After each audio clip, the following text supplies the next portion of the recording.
December 2nd, Christian Perfection. Not as though I had already attained, either were already perfect. Philippians chapter 3 verse 12. It is a snare to imagine that God wants to make us perfect specimens of what He can do. God's purpose is to make us one with Himself.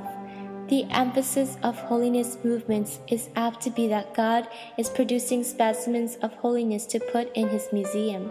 If you go off on this idea of personal holiness, the dead set of your life will not be for God, but for what you call the manifestation of God in your life. It can never be God's will that I should be sick, you say.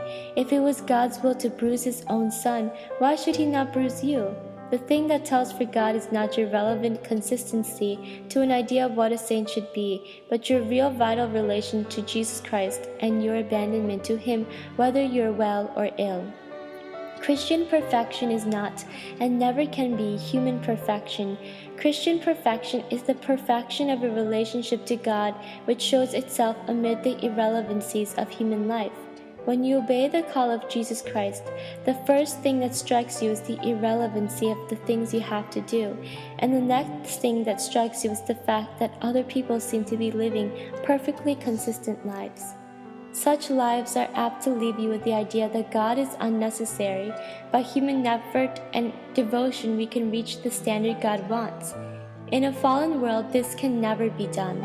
I'm called to live in perfect relation to God so that my life produces a longing after God in other lives, not admiration for myself.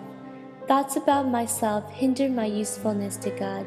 God is not after perfecting me to be a specimen in His showroom. He's getting me to the place where He can use me. Let Him do what He likes.